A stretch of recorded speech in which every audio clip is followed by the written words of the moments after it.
Hello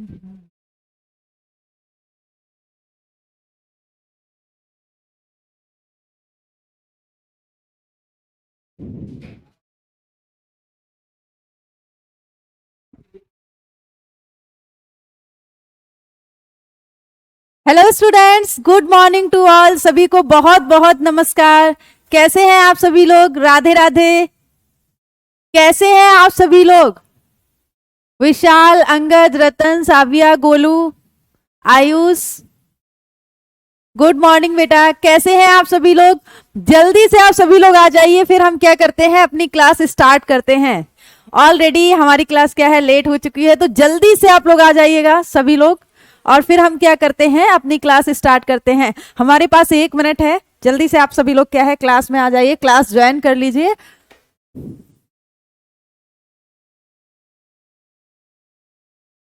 देखिए, आपकी जो प्रीवियस क्लास थी वो लेट छूटी थी, हम तो ऑलरेडी प्रेजेंट थे यहाँ पे। आपकी जो प्रीवियस क्लास थी वो ही बेटा देर से छूटी थी, तो है ना। बाकी मैं तो समय से उपस्थित थी। अच्छा, आज आप घर से क्लास ले रहे हैं अभिषेक गौतम? कोई बात नहीं, घर पे तो और अच्छा है, मम्मी चाय बना के दे देंगी बीच क्लास के बीच में। अब तो सर्दियां आ रही हैं। जय बागेश्वर बालाजी महाराज की। ओके, चलिए स्टार्ट करते हैं अपनी क्लास। और जैसे कि आप सभी लोगों को पता था, जल्दी से आप लोग आ जाइएगा। बहुत सारे लोग जुड़ चुके हैं, बाकी बच्चे धीरे धीरे ज्वाइन करते रहेंगे। हम अपनी क्लास क्या करते हैं, स्टार्ट करते हैं। चलिए, मंजिल मिले या ना मिले ये अलग बात है, मंजिल मिले या ना मिले ये अलग बात है, हम कोशिश भी ना करें ये तो गलत बात है। चलिए आ जाते हैं एक बार अपनी क्लास पे, और एक बार रिकैप करते हैं चीजों को, और फिर हम क्या करेंगे, नया टॉपिक स्टार्ट करेंगे, दैट इज मेंस्ट्रुअल साइकिल। आपको बता दिया जाए, रिप्रोडक्शन की बात हो रही थी। रिप्रोडक्शन का मतलब क्या होता है, प्रजनन। प्रजनन की परिभाषा क्या है, कैसे आप डिफाइन करेंगे कि प्रजनन क्या है किसी भी प्रजाति के द्वारा। ये सिर्फ हमारी बात नहीं हो रही है, सिर्फ ह्यूमन बीइंग की बात नहीं हो रही है। जब हम रिप्रोडक्शन की बात करते हैं तो हम समस्त सजीवों के बारे में सोचते हैं, ठीक है। हम क्या करते हैं, समस्त सजीवों के बारे में सोचते हैं। और प्रजनन वह प्रक्रिया है जिसमें किसी भी प्रजाति के द्वारा अपने सादृश्य संतान को उत्पन्न किया जाता है, ठीक है।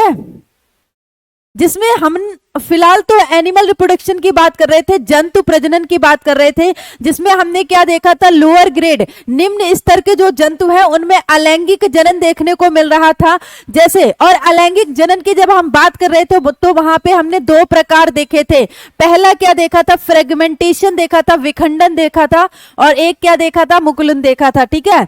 तो उसके बाद जब हम हायर एनिमल की बात कर रहे थे बेटा, तो हायर एनिमल में हमने क्या देखा था, most of the higher animal में सेक्सुअल रिप्रोडक्शन हो रहा था। सेक्सुअल,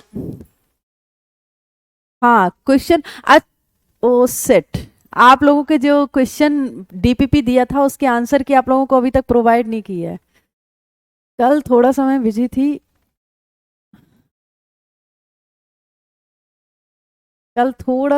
थी, तो आज मैं फिर से वो प्रिपेयर नहीं कर पाई आपका।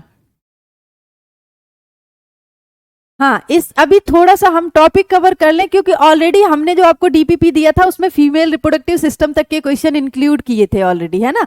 तो आज हमारा नया टॉपिक आ रहा है मेंस्ट्रुअल साइकिल। तो कल हम क्या करेंगे, इसकी डीपीपी आपको फिर से दे देंगे। 2 क्वेश्चन पे डाउट है का आज मैं फिर से आपके आंसर की लाना भूल गई। अभी मेरे पास क्वेश्चन अवेलेबल नहीं है, अदरवाइज मैं अभी आपको आंसर की दे देती। अरे चलिए ठीक है, आ जाते हैं एक बार, है ना। आंसर की आपको मिल जाएगी, आप सॉल्व करिए। पूरा टॉपिक आपको जो है कल कवर करा दिया गया था, फीमेल रिप्रोडक्टिव सिस्टम, और वहां तक के क्वेश्चन आपको दिए गए थे डीपीपी में, ठीक है। वापस आते हैं, हायर एनिमल में हमने मानव की बात की थी। मानव प्रजनन तंत्र, मानव की अगर हम बात करेंगे, 2 कैटेगरीज हमने देखी थी, मेल एंड फीमेल, ठीक है, मादा और नर। जब हम नर की बात कर रहे थे, सबसे पहले हमने नर जनन तंत्र पढ़ा था, जिसमें हमने क्या देखा था कि ये तो पूरा एक अंग तंत्र है, इसमें कौन कौन से अंग शामिल हैं। फिर हमने देखा था जो नर जनन कोशिकाएं होती हैं, जो कि क्या करती हैं, गैमेट्स, जिसको हम शुक्राणु बोलते हैं। शुक्राणु कैसे उत्पन्न होता है, पूरा का पूरा प्रक्रिया हमने वहां पे पढ़ा था कि कौन सी कोशिकाएं हैं जो क्या करती हैं, शुक्राणु का निर्माण करती हैं, वो प्रक्रिया क्या है, उनको पोषण कहां से मिलता है, ये सारी चीजें हमने क्या की थी, कोई बात नहीं बेटा, आपको रिकॉर्डेड वीडियो मिल रहा है ना, कोई प्रॉब्लम नहीं है। अगर किसी कारण से आप क्लास नहीं ले पा रहे हैं दैट आप रिकॉर्डेड ले लीजिए, है ना। चलिए ठीक है, तो इस तरह से हमने मेल में देखा था। और फीमेल में हमने कल कुछ चीजें पढ़ी थी, जैसे हमने पढ़ा था कि मेल में शुक्राणु जनन की जो प्रक्रिया होती है उसको स्पर्मेटोजेनेसिस बोलते हैं। इसी तरह फीमेल में जो oogenesis अंडाणु बनने की जो प्रक्रिया होती है उसको हम अंडाणु जनन बोलते हैं। इसके अलावा हमने देखा था कि जो मादा है उसका ये जो प्रजनन तंत्र है, जो अंग तंत्र है, इसमें कौन कौन से अंग शामिल हैं, जिसमें सबसे पहले हमने वन पेयर ओवरी पढ़ा था, एक्सेसरी डक्ट पढ़े थे। डक्ट में हमने क्या क्या पढ़ा था? डक्ट में हमने क्या क्या पढ़ा था? फेलोपियन ट्यूब पढ़ा था, यूटेरस पढ़ा था, सर्विक्स पढ़ा था और वजाइना पढ़ा था। उसके बाद हमने एक्सटर्नल जेनेटेलिया देखा था और बाद में हमने क्या देखा था? मेमोरी ग्लैंड्स देखा था। आज हम देखेंगे कि ये जो अंडाणु है वो कैसे बनता है। ये पूरा का पूरा प्रोसेस जो है वो आपको यहाँ पे क्या है समझाया जाएगा। चलिए एक मुख्य अंतर बता देते हैं। जैसे कि आपने देखा है कि आपको क्या बताया गया था, जो पुरुष होते हैं उनमें जो शुक्राणु जनन की प्रक्रिया होती है वो at the time of puberty, जो वयस्क अवस्था होती है, जो किशोरा अवस्था होती है, उससे शुरू होती है। देखिए जो चीजें बोली जा रही है हर एक चीज लिख पाना संभव नहीं है, तो आप क्या करें, ध्यान से लेक्चर सुने, ठीक है। आपको भी पता है हर एक चीज लिख पाना संभव नहीं होता है। तो क्या होता है महिलाओं में, लेकिन ये जो अंडाणु जनन की प्रक्रिया होती है बेटा, ये एम्ब्रियोनिक स्टेज, यानी कि जब बेबी गर्ल भ्रूण होती है, जब वो बन रही होती है, उसी समय क्या हो जाता है, अंडाणु की जो प्रक्रिया है वो शुरू हो जाती है। मेल में क्या पढ़ा था, जो शुक्राणु की प्रक्रिया है वो at the time of puberty, वयस्क अवस्था से शुरू होती है। महिलाओं में ये कब से शुरू हो जाती है? Embryonic stage. क्वेश्चन इस तरह से पूछा गया था कि महिलाओं में जो अंडाणु जनन की प्रक्रिया है वो कब से शुरू होती है। ठीक है, ये एम्ब्रियोनिक स्टेज से शुरू होती है, लेकिन ये कंप्लीट नहीं होती है। कंप्लीट कब होती है? वयस्क अवस्था में कंप्लीट होती है, और उसके बाद ये टिल 45 to 50 ईयर्स तक चलती है। उसके बाद क्या हो जाती है? सीज हो जाती है, बंद हो जाती है। ठीक है, अब ये बनने वाली प्रक्रिया तो आपको समझाएंगे, लेकिन बनने के बाद जैसे स्पर्म के रिलीज करने का कोई सर्टेन टाइम नहीं है, लेकिन एग की रिलीज होने की टाइमिंग है। वो मंथ में एक बार रिलीज होगा, वो भी अगर आपकी मेंस्ट्रुएशन प्रॉपर है तो। ठीक है, मासिक धर्म अगर प्रॉपर है तो क्या होगा? एग का रिलीज होगा, अदरवाइज नहीं होगा। ठीक है, चलिए वापस आते हैं, एक बार अंडाणु जनन की प्रक्रिया पढ़ लेते हैं। सबसे पहला पॉइंट तो आप यहां पे oogenesis, oogenesis। देखिए आज आपकी प्रीवियस क्लास देर से छूटी थी, इसलिए हमारी क्लास क्या है बेटा, देर से शुरू हो पाई थी। कोई बात नहीं, बेफिक्र रहिए आप लोग। अंडाणु जनन, ठीक है, अंडाणु जनन की अगर हम बात करेंगे तो सबसे पहली चीज यहां पे हम क्या देखने वाले हैं? सबसे पहली चीज हम यहाँ पे क्या देखने वाले हैं? ये जो अंडाणु जनन की प्रक्रिया है ये भ्रूण अवस्था से प्रारंभ होती है। अभी स्टार्ट किया है, आज लेट हो गया थोड़ा सा, है ना। आप लोग कल हम वो कर रहे थे, लाइकेन के बारे में कल हम पढ़ रहे थे बैठ के। तो लाइकेन में क्या होता है, फंगस और एल्गी का सिम्बायोटिक रिलेशनशिप होता है। सिम्बायोटिक रिलेशनशिप ऐसा रिलेशनशिप होता है जिसमें दोनों जीवों को क्या होता है, लाभ होता है ना। तो कल हम लाइकेन के बारे में पढ़ रहे थे। देन आई वाज लाइक कि मेरा और मेरे जो सामने परीक्षार्थी बैठे हैं, हम लोगों का रिलेशन भी कुछ ऐसा ही है, लाइकेन की तरह, है ना। बड़ा अच्छा समझ में आया था मुझे, मैंने कहा, मैं रियलाइज कर रही थी कि ये बिल्कुल वैसा ही है। बता रही हूं बेटा, ठीक है। oogenesis की अगर हम बात करेंगे तो सबसे पहला प्रश्न तो यही उठता है कि महिलाओं में ये, आज हम कमेंट थोड़े से कम देखेंगे क्योंकि ऑलरेडी हमारी क्लास लेट हो गई है ना। तो स्वच्छता का सिंबल, गुड, हाँ, पॉल्यूशन इंडिकेटर भी बोलते हैं उसको। oogenesis की अगर हम बात करेंगे तो सबसे पहली चीज तो यहाँ पे यही आ जाएगी कि ये प्रक्रिया होती कब है, महिलाओं में ये प्रक्रिया कब से स्टार्ट होती है। तो यहाँ पे क्या लिखेंगे बेटा, अंडाणु जनन की प्रक्रिया, क्या लिखेंगे, मादा में अंडाणु जनन, मादा में अंडाणु जनन भ्रूणीय अवस्था, भ्रूणीय अवस्था से प्रारंभ होता है, प्रारंभ होता है।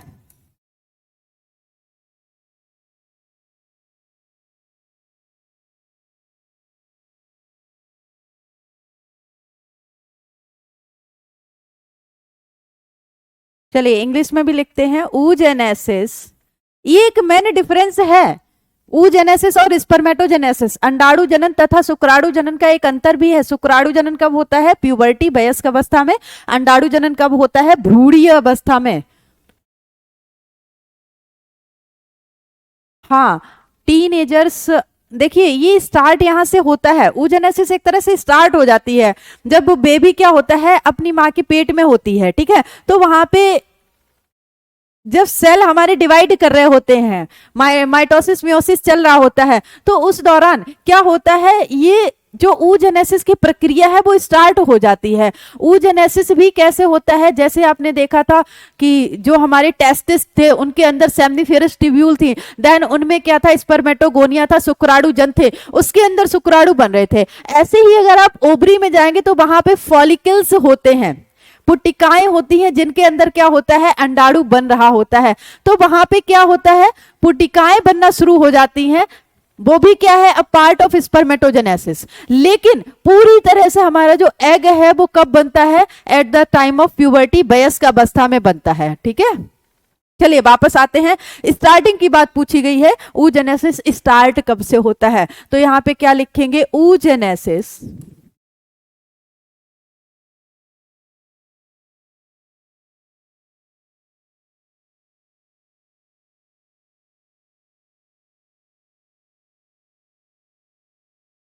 oogenesis start at the time of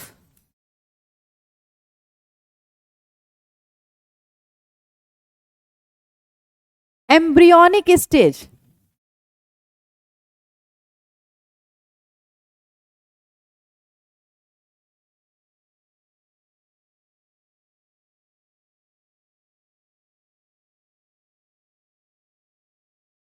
embryonic stage, आप लोगों को पता है संडे को डेट ऑफ 17 नवंबर को आगरा में एक रेस आयोजित हो रही है कुमार सर के द्वारा, इन फीमेल। आप सभी लोग आना वहां पे, ठीक है।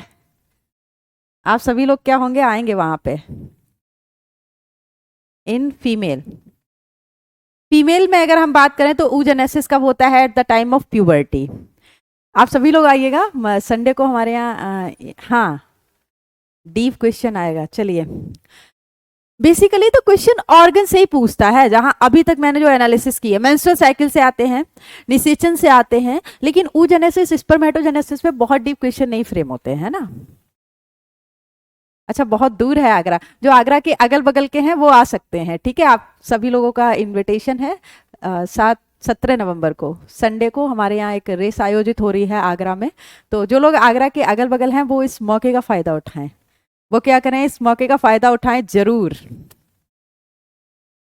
चलिए वापस आ जाते हैं, अब ये स्टार्ट हो जाती है at the time of puberty. होता क्या है, सबसे पहले ये एक्सप्लेन कर रहे हैं, ठीक है। होता क्या है, जैसे कि वहां पे जो आपका टेस्टिस था उसके अंदर उसके अंदर टेस्टिकुलर लोब्यूल थे, टेस्टिकुलर लोब्यूल के अंदर सेमनीफेरस नलिकाएं थी, सेमनीफेरस नलिकाओं के अंदर शुक्राणु जन कोशिकाएं थी जो कि शुक्राणु का निर्माण कर रही थी। ऐसे ही जब आप ओवरी में जाएंगे, जब आप अंडाशय में जाएंगे, ठीक है, तो आप क्या देखेंगे कि अंडाशय के अंदर सबसे पहले पुटिकाएं बनती हैं, फॉलिकल्स बनते हैं, प्राइमरी फॉलिकल बनेंगे सबसे पहले, इस तरह से ये होता है, ठीक है। पुटिकाएं बनेंगी, थैलीनुमा संरचना बनती है जिसको हम पुटिका या फॉलिकल्स बोलते हैं, प्राइमरी फॉलिकल्स बनती है। इस प्राइमरी फॉलिकल की तरफ, इस प्राइमरी फॉलिकल को बाहर निकाल लेते हैं, ये फॉलिकल बनेगी। इसके ऊपर जब एक लेयर आ जाती है, कोशिकाओं की बनी हुई जब एक लेयर आ जाती है,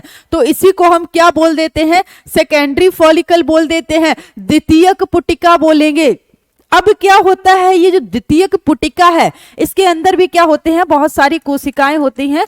तो होता ये है कि जब ये द्वितीयक पुटिका के अंदर कुछ अरेंजमेंट होते हैं, समझ लीजिए इस प्रोसेस को, बहुत डीप यहां से क्वेश्चन नहीं आएगा, ठीक है।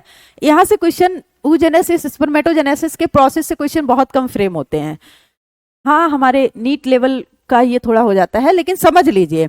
अब क्या होता है, इसके अंदर जो कोशिकाएं हैं उनका अरेंजमेंट हो जाएगा, ठीक है। ग्रेनुलोसा सेल्स बोलते हैं उनको, कौन पूछ रहा है, ग्रेनुलोसा सेल बोलते हैं। ये जो सेल की कवरिंग बनती है that is granulosa cell, okay. होता ये है कि इसके अंदर जो कोशिकाएं तथा कुछ फ्लूइड भी होता है उसका अरेंजमेंट होता है। क्या होता है कि जो कोशिकाएं हैं वो साइड से आ जाती हैं और इस तरह से एक कैविटी बना लेती हैं, इस तरह से एक कैविटी बना लेती हैं जिसको हम क्या बोलेंगे, एक गुहा बना लेती हैं, जिसके अंदर फ्लूइड भर जाता है, सारा का सारा फ्लूइड इस कैविटी के अंदर भर जाता है। इसको हम क्या बोलते हैं, एंट्रम बोलते हैं, फ्लूइड फिल्ड कैविटी। तरल पदार्थ से भरी हुई है जो गुहा है इसको हम एंट्रम बोलेंगे। और ये जो अवस्था बनती है, ये जो अवस्था बनती है ओवरी के अंदर फॉलिकल की, इसको हम क्या बोलते हैं, तृतीयक पुटिका बोलते हैं। क्या बोलते हैं, तृतीयक पुटिका बोलते हैं। इसी के अंदर क्या होता है, एग का निर्माण होता है, अंडा बनता है। लेकिन अब ये तो बनने की बात हो गई, ठीक है, ये क्या हो गई, एग फॉर्मेशन की बात हो गई। देखिए जो oogenesis की प्रक्रिया जो भ्रूणीय अवस्था में स्टार्ट हुई थी, फिर से एक बार देख लीजिए, अंडाणु जनन की प्रक्रिया जो कहां स्टार्ट हुई थी, भ्रूणीय अवस्था में, वो प्राइमरी फॉलिकल बनाने के बाद सीज हो जाती है, रुक जाती है। बहुत सारे प्राइमरी फॉलिकल बनते हैं, बहुत सारे प्राइमरी फॉलिकल बनते हैं, कब, भ्रूणीय अवस्था में। लेकिन ये प्राइमरी फॉलिकल, आपको एक बात बता दें, महिलाओं में भ्रूणीय अवस्था में जितने फॉलिकल बन जाते हैं उतने ही फॉलिकल रहते हैं, बाद में कोई भी नए फॉलिकल नहीं बनते हैं। मेल में क्या हो रहा था, स्पर्मेटोगोनिया डिवाइड करके अपना नंबर बढ़ा रही थी, इसीलिए मेल में जो स्पर्मेटोजेनेसिस है वो टिल द ओल्ड एज तक होता रहता है। महिलाओं में क्या होता है, फिर से एक बार देख लीजिए, इस ओवरी के अंदर जितनी प्राइमरी फॉलिकल प्रथम पुटिकाएं बन जाएंगी, प्राथमिक पुटिकाएं बन जाएंगी, वही क्या करेंगे, उतनी ही पुटिकाएं रहेंगी। फर्दर दोबारा से भ्रूणीय अवस्था के बाद कोई भी नई पुटिकाएं नहीं बनती। तो जितनी पुटिकाएं होंगी, जितनी प्राइमरी प्राथमिक पुटिकाएं होंगी, प्राइमरी फॉलिकल्स होंगे, वही तो आगे मैच्योर होकर सेकेंडरी, टर्सरी, देन एग बनाएंगे। अब एक्स्ट्रा नहीं है, ठीक है, एक्स्ट्रा नहीं है तो एक्स्ट्रा एग भी रिलीज नहीं होगा। अब होता यह है, जब भ्रूणीय अवस्था में फीमेल होती है तो उसमें मिलियंस ऑफ पुटिकाएं बनती हैं, ठीक है, मिलियंस ऑफ क्या बनते हैं, फॉलिकल बनते हैं। लेकिन ये प्राइमरी फॉलिकल पे सीज हो जाती है, रुक जाती है। मैं कमेंट देखूंगी अभी थोड़ी देर में, ठीक है, समझ लीजिएगा, समझने वाला पॉइंट है। लेकिन क्या होता है, भ्रूण अवस्था के बाद जब बच्ची पैदा हो जाती है, बेबी गर्ल, उससे लेके प्यूबर्टी एज तक ये जो पुटिकाएं हैं वो धीरे धीरे खत्म होने लगती हैं, डिजनरेट होने लगती हैं। और जब जो एक बेबी गर्ल है, जो बेबी है मतलब लड़की है, जब वो टीन एज पे पहुंचती है तो वहां पे कितनी पुटिकाएं होती हैं उसके पास, 60,000 से 80,000 पुटिकाएं ही बचती हैं। कितनी बेटा, 60,000 से 80,000 पुटिकाएं बचती हैं। अब आप सोचिए, किसी लड़की में अगर मेंस्ट्रुएशन और ये पूरा का पूरा जो प्रोसेस है अंडा बनने वाला, ये कब स्टार्ट होता है, प्यूबर्टी पे स्टार्ट हो रहा है। समझिएगा, थोड़ा फोकस करिए, है ना, नहीं तो हौच पौच सा हो जाएगा। फिर एक बार रिकॉल करते हैं, एक बार रिकॉल करते हैं। हाँ बिल्कुल है, बिल्कुल है। एम्ब्रियोनिक स्टेज लिखा है ऊपर, भ्रूणीय अवस्था, जायगोट बनने के बाद जो बेबी है जो डेवलप कर रहा होता है उसको हम भ्रूण बोलते हैं, एम्ब्रियो बोलते हैं।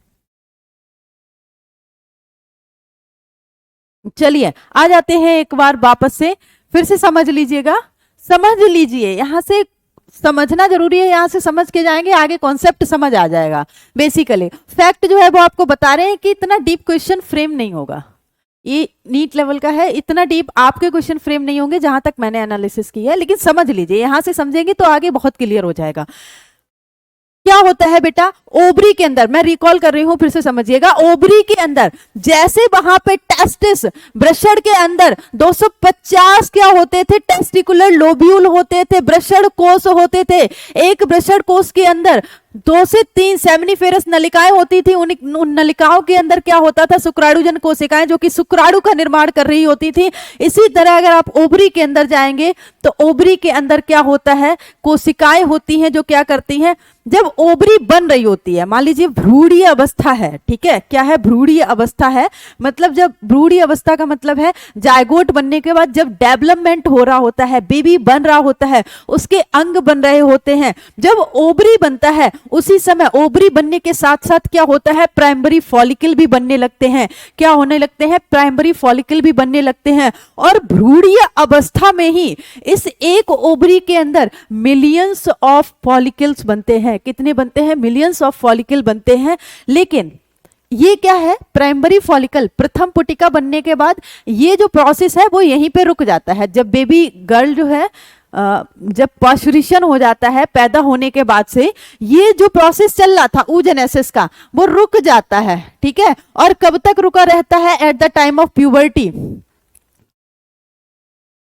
कौन है भाई, जय दीक्षित। और भाई आपका क्वेश्चन, जय दीक्षित, आपको बता दें कल हमारे यहाँ एक मीटिंग थी तो मैं बहुत ज़्यादा बिजी थी, आप लोगों ने देखा होगा जैसे कि, है ना, हमारी रेस को लेके थोड़ा सा, तो मैं आपके क्वेश्चन का आंसर जरूर दूंगी। चलिए वापस आते हैं, जल्दी से समझ लीजिए पूरा प्रोसेस, मैं रिकॉल कर रही हूँ, आप लोग इधर फोकस करिए, ठीक है। अब ये कब तक रुका रहेगा बेटा, at the time of puberty, जब तक वो किशोरावस्था में नहीं पहुंचेगी। अब वो जैसे ही किशोरावस्था में पहुंचेगी, लेकिन इसके बीच का जो समय है पैदा होने से लेके, मान लीजिए पैदा होने से लेके अगर किसी में जो मेंस्ट्रुएशन है वो 15 साल में हो रहे हैं या 18 साल में हो रहे हैं, तो इसके बीच का जो समय है, इस समय में क्या होता है, ये जो प्राइमरी फॉलिकल, जो मिलियंस ऑफ फॉलिकल बने थे, ये डिजेनरेट होते रहते हैं, खत्म होते रहते हैं। और at the time of puberty किसी भी महिला के पास कितने प्राइमरी फॉलिकल होते हैं, 60,000 से 80,000 फॉलिकल होते हैं, 60,000 से 80,000 फॉलिकल ही बचते हैं। अब इसके अलावा जो 60,000 से 80,000 फॉलिकल बचे हैं, इसके अलावा दूसरे फॉलिकल महिलाएं नहीं बना पाती हैं एम्ब्रियोनिक स्टेज के बाद। अब कांस्टेंट हो गया, जितने फॉलिकल बचे हैं उतने ही एग बनेंगे, जितने फॉलिकल बचे हैं उतने ही एग बनेंगे, क्योंकि फॉलिकल से ही एग बन रहे हैं। क्या हो रहा है, फॉलिकल ही मैच्योर होके सेकेंडरी टर्सरी बना के देन क्या हो रहा है, एग बन रहा है। एक फॉलिकल से एक एग रिलीज होगा। अब आप देखिए 60,000 से 80,000 ही एग क्या है, एग की काउंटिंग क्या है, कंफर्म है, कांस्टेंट है, 60,000 से 80,000 एग ही हैं। एक साल में 12 महीने होते हैं, एक महीने में एक एग रिलीज होता है। मान लीजिए किसी के मेंस्ट्रुएशन 15 साल पे स्टार्ट हुए हैं, 45 पे जाके सीज हुए हैं, तो सारे के सारे अब ये इसका यूटिलाइजेशन जिसमें जल्दी स्टार्ट हो जाते हैं उसमें जल्दी सीज हो जाते हैं, क्योंकि ये 60,000 से 80,000 ही बचेंगे। अब जिनमें मेंस्ट्रुएशन जल्दी शुरू हो जाते हैं उनमें जल्दी सीज भी हो जाते हैं, ठीक है। ये एग खत्म होने के बाद, ये फॉलिकल खत्म होने के बाद मेंस्ट्रुएशन नहीं होते हैं। मेंस्ट्रुएशन में आपको ये चीज समझाएंगे जल्दी से। अगर यहां तक आपको समझ आ गया हो तो मुझे थम्स अप कर दीजिए, मैं तुरंत आगे बढ़ती हूँ। मुझे लगता है ये थोड़ा डीप हो गया है, लेकिन अगर समझ आया है तो जल्दी से थम्स अप करिए। फिर हम चलते हैं मेंस्ट्रुएशन साइकिल, जहां से क्वेश्चन फ्रेम होते हैं।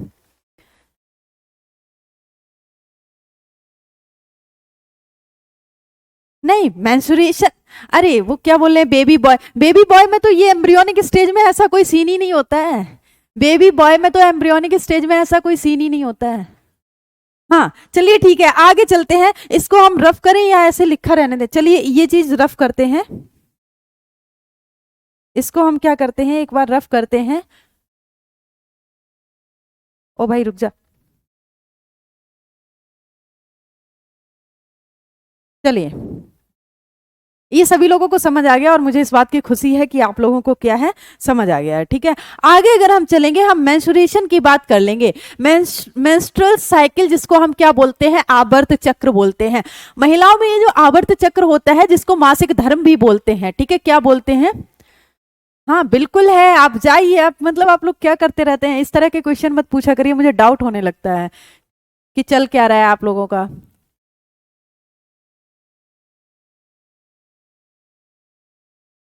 हाँ बिल्कुल, चलिए महिलाओं में जो मासिक धर्म होता है वो क्या होता है, प्यूबर्टी में स्टार्ट होता है। जबकि हमने क्या पढ़ा है कि oogenesis तो एम्ब्रियोनिक स्टेज में ही स्टार्ट हो जाता है। तो एम्ब्रियोनिक पैदा होने के बाद ही बच्चों लड़कियों में ये कंटिन्यू क्यों नहीं रहता है? कंटिन्यू रहे तो मेंस्ट्रुअल साइकिल भी जल्दी शुरू हो जाए, लेकिन हार्मोनल, ठीक है, हार्मोनल बैलेंस, हार्मोन के संतुलन की वजह से ये जो हमारे जो महिलाओं में मासिक धर्म है, आप देखेंगे तो प्यूबर्टी एज में बहुत सारे सेक्स हार्मोन का रिलीज होते हैं। ठीक है, महिलाओं में कौन कौन से सेक्स हार्मोन बताए थे, जल्दी से कमेंट करिएगा,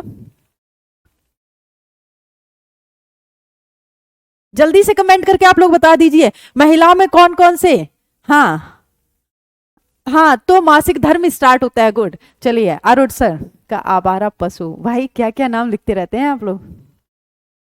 अभी सब बताएंगे, प्रेगनेंसी कैसे कंसीव होती है, कहाँ पे नहीं होती है, क्या मिसकैरेज कैसे होता है, सब कुछ बता देंगे। गुड, किसका आंसर है ये, अंशु, ईस्ट्रोजन तथा Vinita, okay good good good, सभी बच्चों को याद है। चलिए आ जाते हैं एक बार वापस। अब देखेंगे महिलाओं में जो बेटा मासिक धर्म होता है वो किसकी वजह से होता है, हार्मोन की वजह से होता है। ठीक है, जब आप देखेंगे यंग एज पे ईस्ट्रोजन और प्रोजेस्टेरोन हार्मोन जब रिलीज होने लगता है, तो अभी आगे एक आपको डायग्राम दिखाएंगे कि मेंस्ट्रुअल फ्लो के लिए, मेंस्ट्रुअल साइकिल को मैनेज करने के लिए ईस्ट्रोजन तथा प्रोजेस्टेरोन हार्मोन का बहुत बड़ा योगदान होता है। ठीक है, अब महिलाओं में पहली बार जो मासिक धर्म होता है, ये सारी चीजें आपको याद रखनी है, काम की चीज है। ठीक है, यहां से हमारी काम की चीजें जहां से क्वेश्चन फ्रेम होता है। महिलाओं में आप देखेंगे पीवाईक्यू में मीनोपाउस और मीनाक्षी से भर भर के क्वेश्चन पूछे गए हैं।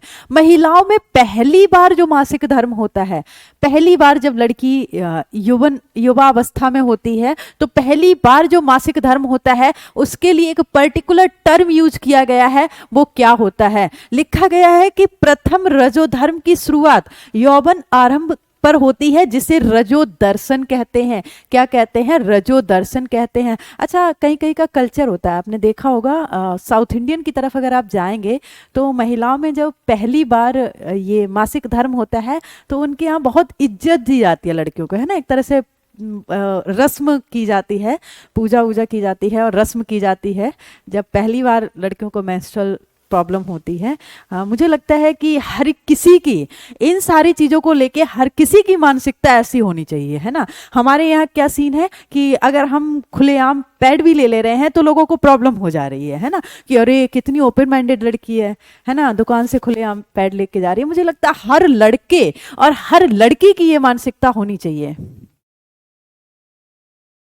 जो हमारे पूर्वांचल वाले लोग फॉलो करते हैं, वो हर लड़के और हर लड़की की मानसिकता होनी चाहिए। क्योंकि आप देख पा रहे हैं हमारी समाज जो चल रहा है ना, उसकी शुरुआत ही यहीं से होती है बेटा।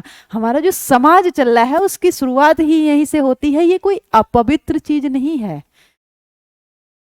चलिए वापस आते हैं, ये तो बात की बातें हो गई हैं।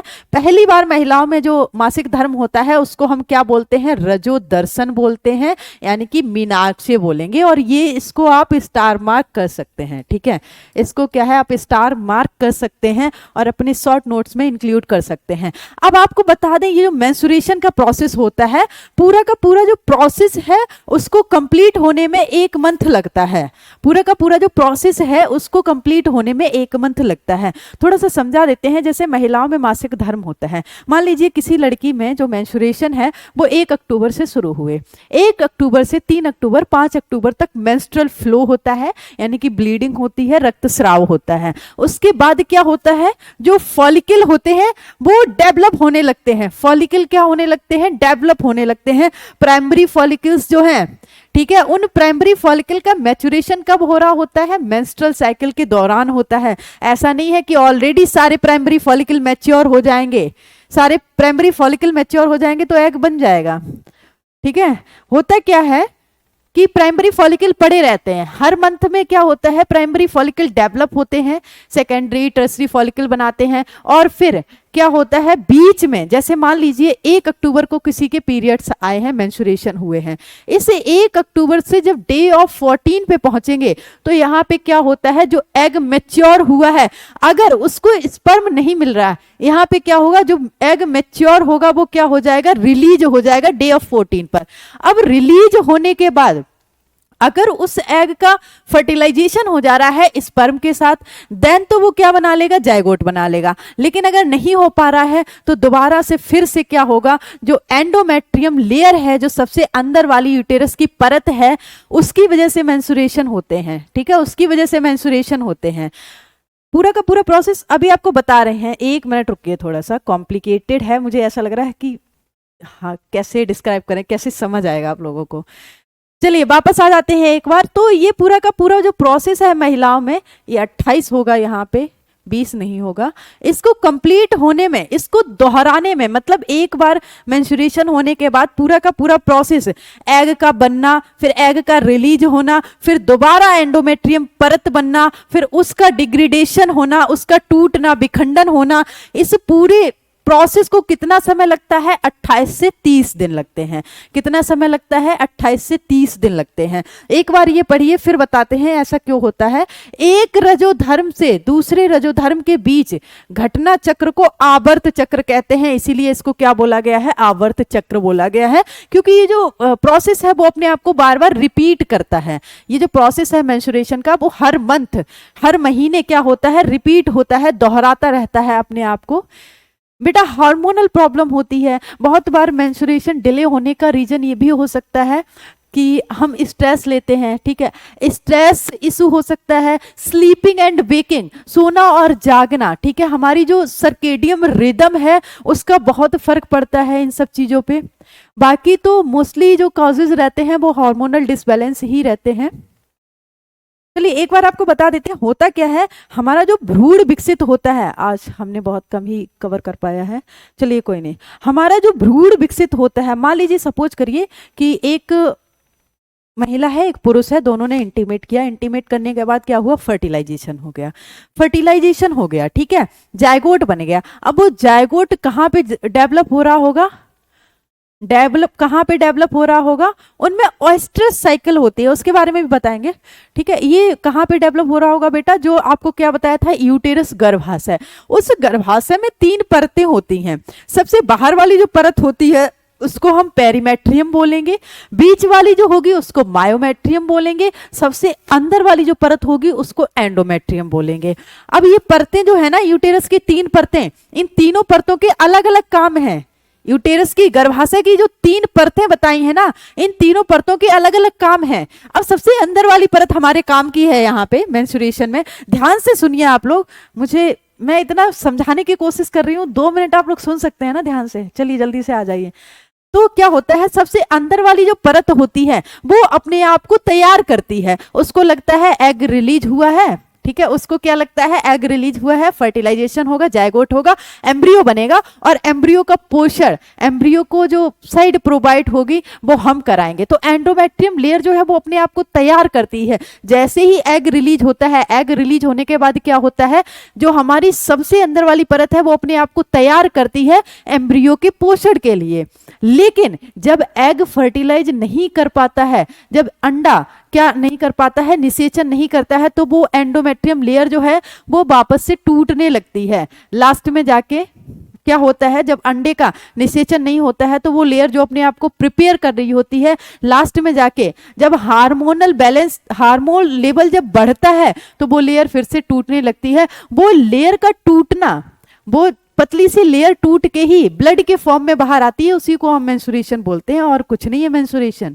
ठीक है, वो यूटेरस की सबसे अंदर वाली जो परत है वो क्या हो जाती है, डिग्रेडेट हो जाती है, टूट जाती है जब अंडे का निषेचन नहीं होता है तो। ठीक है, और वो लेयर के टूटने से ही ब्लीडिंग होती है, उसी को हम मेंस्ट्रुएशन बोलते हैं। आपने देखा है जो महिलाएं प्रेग्नेंट होती हैं, ठीक है, जो महिलाएं प्रेग्नेंट होती हैं, उनमें गर्भवती होती हैं, उनमें मेंस्ट्रुएशन नहीं होते हैं। क्यों नहीं होते हैं, क्योंकि वहां पे एंडोमेट्रियम लेयर जो है वो क्या कर रही होती है, भ्रूण का विकास कर रही होती है। वहां पे एंडोमेट्रियम लेयर टूटती नहीं है। प्रोजेस्टेरोन हार्मोन है जो एंडोमेट्रियम लेयर को बनाए रखता है भ्रूण के विकास के लिए। तो अल्टीमेटली जो हमारा मेंस्ट्रुएशन है वो क्या है, जो यूटेरस गर्भाशय है उसकी सबसे भीतरी वाली परत का टूटना।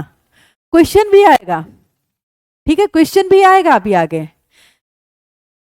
आज आपके क्वेश्चन फ्रेम कर लूंगी जाके, आज मैं फ्री हूं। ठीक है, तो अंदर वाली जो गर्भाशय की लेयर है उसका टूटना ही मासिक धर्म है। इसीलिए जो महिलाएं गर्भवती होती हैं उनमें मेंस्ट्रुएशन नहीं होते हैं। आई थिंक कि आप लोगों को ये बात समझ आई होगी। आई थिंक कि ये बात बिल्कुल बिल्कुल भाई डिजर्व करती हैं लड़कियां ये। चलिए आगे आते हैं। प्रत्येक आवर्त चक्र के मध्य में क्या होता है, एक एग का रिलीज होता है, एक अंडे का उत्सर्जन होता है। आपको बताएं एंडोमेट्रियम लेयर टूट गई, ठीक है, टूटने के बाद उसका बाहर रिलीज हो जाती है वो एंडोमेट्रियम लेयर ब्लड की फॉर्म में। उसके बाद फिर से जब वो लेयर रिलीज हो जाती है फिर से हार्मोनल लेवल अप डाउन होता रहता है पूरी मेंस्ट्रुअल साइकिल के दौरान। और फिर से जैसे ही वो रिलीज होके 3-4 दिन में जब पूरी की पूरी लेयर बाहर निकल जाती है तो फिर से क्या होता है, वो प्राइमरी फॉलिकल मैच्योर होने लगते हैं। एक प्राइमरी फॉलिकल फिर से अपने आप को मैच्योर करने लगता है और जब वो कंप्लीट मैच्योर हो जाता है मेंस्ट्रुएशन स्टार्ट हुए, सब सुन लीजिए, मेंस्ट्रुएशन स्टार्ट हुए, अंदर वाली परत रिलीज हो गई, उसको रिलीज होने में 1 से 3 दिन लगे। ठीक है, कितने दिन लगे, 1 से 3 दिन लगे। ये मान लीजिए 1 अक्टूबर है, 3 अक्टूबर पे पहुंच गए। 3 अक्टूबर के बाद आप देखेंगे तो 10 अक्टूबर तक, ठीक है, 10 अक्टूबर तक क्या हो रहा होगा, जो प्राइमरी फॉलिकल है वो अपने आप को फिर से मैच्योर कर रही होगी। प्राइमरी फॉलिकल से सेकेंडरी फॉलिकल, टर्सरी फॉलिकल बन रहे होंगे। और डे ऑफ 14 पर जब वो पूरी तरह से मैच्योर हो जाती है तो वो क्या करती है, अंडे का उत्सर्जन करती है।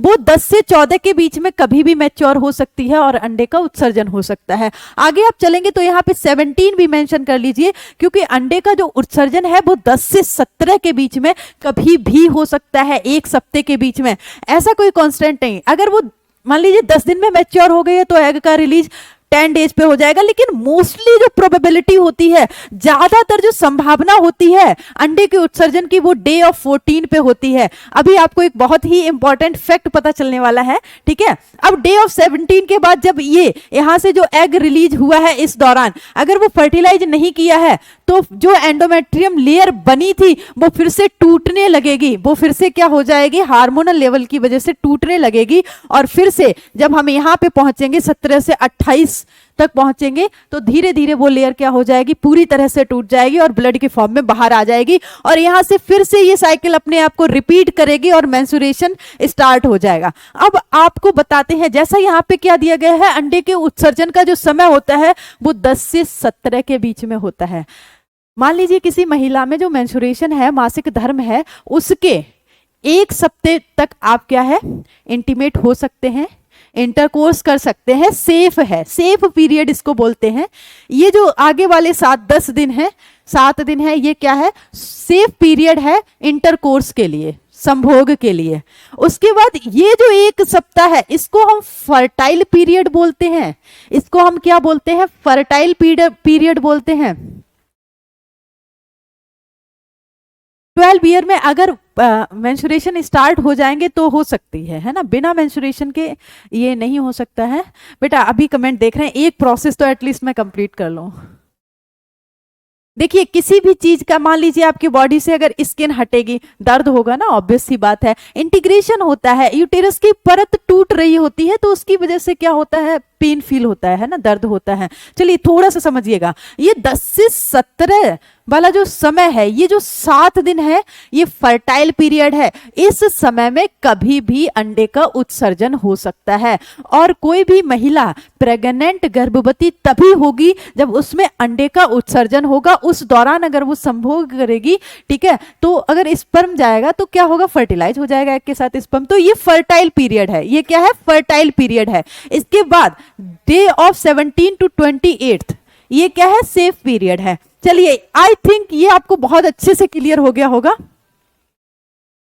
एक ही बार, ठीक है, ये आपको बहुत अच्छे से क्लियर हो गया होगा। आगे अगर हम चलेंगे तो हम क्या देखेंगे, स्त्री में यह आवर्त चक्र 50 साल की आयु के लगभग क्या हो जाता है, बंद हो जाता है। और इस स्थिति को महिलाओं में जब मासिक धर्म बंद होते हैं तो उस स्थिति को हम क्या कहते हैं, रजोनी वृत्ति कहते हैं। ये आपको याद रखना है, ये क्या करना है, आपको याद रखना है। ये वाला प्रोसेस डायग्राम के माध्यम से आप समझ सकते हैं। पीछे एक डायग्राम दिखाया गया है, अभी आपको दिखा रहे हैं। 1 मिनट और दीजिए, मैं ये कंप्लीट करती हूँ, उसके बाद फिर मैं क्लास ओवर करूंगी आपके कमेंट्स देख के, ठीक है। तो प्रारंभ वाली जो अवस्था थी उसको हम क्या बोल रहे थे, रजो दर्शन बोल रहे थे। और लास्ट वाली अवस्था जहां पे सीज होते हैं, प्लीज आज थोड़ा सा रिक्वेस्ट है आप लोगों से, अगर आप लोगों की कोई खास क्वेरीज है तो आप वहां पे ऑफिस में सेंड करिए, मैं सॉल्व करूंगी, है ना। ऑलरेडी हमारी क्लास बहुत लेट हो गई थी, समझिए इस बात को, ठीक है। तो रिक्वेस्ट है मेरी, अगर रिक्वेस्ट कर रही हूँ, अगर कोई भी क्वेरीज है, मैं नहीं देख पा रही हूँ, मैं सोच रही हूँ मैं थोड़ा सा कवर करूँ समझाते हुए कॉन्सेप्ट को। आज मैं कम समय दे पाई हूँ, पहली वाली क्लास थोड़ा लेट छूटी थी, ठीक है। तो ये कब सीज होता है बेटा, 15 ईयर पे सीज होता है, इसको हम क्या बोलते हैं, रजोनी वृत्ति बोलते हैं। आगे अगर आएंगे तो अब हमने क्या कर लिया है, नया प्रोसेस हमारा है, निषेचन होगा ये, दैट इज निषेचन, ओके। हमने क्या कर लिया है, शुक्राणु बना लिया है, अंडाणु बना लिया है। अब हम दोनों को फ्यूज कराएंगे, फर्टिलाइजेशन करा के जायगोट बनाएंगे, बेबी बनाएंगे, और ये हमारा क्या हो जाएगा, रिप्रोडक्शन हो जाएगा, ठीक है। अंडाणु बना लिया है, शुक्राणु बना लिया है, मेंस्ट्रुअल साइकिल आपको समझ आ गई होगी, इसका एक डायग्राम है वो भी आपको एक बार दिखाई देते हैं। वैसे अब समय नहीं है इसको एक्सप्लेन करने का, ठीक है। चलिए आपसे थोड़ा सा बातें कर लेते हैं, दो बच्चे कैसे होते हैं, ट्विंस के बारे में आपको बताएंगे, ट्विंस के बारे में। अब हमारा वही टॉपिक आ रहा है फर्टिलाइजेशन, ठीक है, कैसे दो बेबी बनते हैं, फर्टिलाइजेशन में क्या होता है आपको बताएंगे ट्विंस के बारे में। बहुत फ्रिक्वेंटली कमेंट्स चल रहे हैं बेटा आप लोगों के। क्या है क्वेश्चन, आफ्टर पीरियड 10 डेज बाद इंटीमेट, देखिए 10 डेज तक तो सेफ पीरियड है ना, 10 डेज तक क्या है, मतलब 1 वीक मान लीजिए सेफ पीरियड है, फिर बीच का जो 1 वीक होता है वो फर्टाइल पीरियड होता है, फिर उसके बाद वाला जो 1 वीक है वो सेफ पीरियड है। ये अवॉइड करने का, जब आप बर्थ कंट्रोल पढ़ रहे होंगे ना, इसको हम क्या बोलते हैं, पीरियोडिक एब्स्टिनेंस बोलते हैं। ये बर्थ कंट्रोल मेथड भी है कि फर्टाइल पीरियड में अगर आप क्या करते हैं, इंटीमेट को अवॉइड करते हैं, तो ये एक बर्थ कंट्रोल मेथड भी है। बैक करो, okay okay okay okay okay, चलिए, है ना। तो सॉरी आज आपकी क्लास बहुत लेट हो गई, सर आपके जो पहले आपको पॉलिटी पढ़ा रहे थे उन्होंने थोड़ा सा हमारा समय लिया है, कोई बात नहीं। हम कल की क्लास में फर्टिलाइजेशन के साथ मिलेंगे, और आपके लिए न्यूज़ है कि 17 तारीख को आप लोग आइएगा जरूर, आप लोगों से मुलाकात भी होगी इसी बहाने, ठीक है। तो मिलते हैं हम कल की क्लास में। और बेटा प्लीज जो भी डीपीपी नहीं मिल रहे बेटा, इस चैप्टर का एक ही डीपीपी अभी आपको दिया गया होगा जिसमें फीमेल रिप्रोडक्टिव तक के क्वेश्चन हमने डाल दिए थे, तो इसके रिगार्डिंग हमने अभी तक कोई डीपीपी नहीं फ्रेम किया है। आज हमारा मेंस्ट्रुएशन हुआ है तो हम आज डीपीपी प्रिपेयर कर देंगे, निषेचन का और मेंस्ट्रुअल का, जो आपको कल मिल जाएगा दोनों टॉपिक का, ठीक है। इससे पहले वाले में फीमेल रिप्रोडक्टिव तक के आपके क्वेश्चन फ्रेम हुए हैं, उसकी कल मैं आपको आंसर की दे दूंगी। बाकी क्वेश्चन हम कल क्लियर करें क्या, बाकी क्वेश्चन हम कल क्लियर करेंगे। और आपको जो भी डाउट है, अगर बहुत ही स्ट्रांग डाउट है तो आप भेज सकते हैं, ठीक है, मैं सॉल्व करूंगी, देखूंगी और कल के क्लास में आपको एक्सप्लेन कर दूंगी। बहुत ही अच्छा लगा, आप सभी लोग क्लास में जुड़े रहें और ऐसे ही आप लोग जुड़े रहिए, पढ़ते रहिए, एक एक चीज यहाँ पे आपको क्या है क्लियर करके दी जाएगी। थैंक यू सो मच, और लेट होने के लिए माफी चाहूंगी, ठीक है। बाकी आज आप लोगों के ज्यादा कमेंट्स भी रीड नहीं कर पाए, मेरा मोटिव था कि मैं एक टॉपिक कंप्लीट कर लूँ। ओके ओके ओके, बिल्कुल आंसर मैं खुद कल लेके आ जाऊंगी, क्लास के दौरान ही लेके आ जाऊंगी, यहाँ पे आपको लिखवा दूंगी, ठीक है। आंसर की जो प्रीवियस वाला डीपीपी डाला गया है उसका, प्रीवियस वाला जो हमारा डीपीपी है उसके आंसर की हम कल आपको प्रोवाइड कराएंगे, ओके। बिल्कुल बेटा जितिन, कल आपको आंसर की मिल जाएगी श्योरली, हम यही क्लास के दौरान ही आपको सारे आंसर्स लिखवा देंगे जो आपका डीपीपी दिया है आपको प्रीवियस वाला। चलिए ठीक है, मिलते हैं कल की क्लास में। आज के लिए थैंक यू सो मच, आप लोग ऐसे ही फोकस के साथ लगे रहिएगा।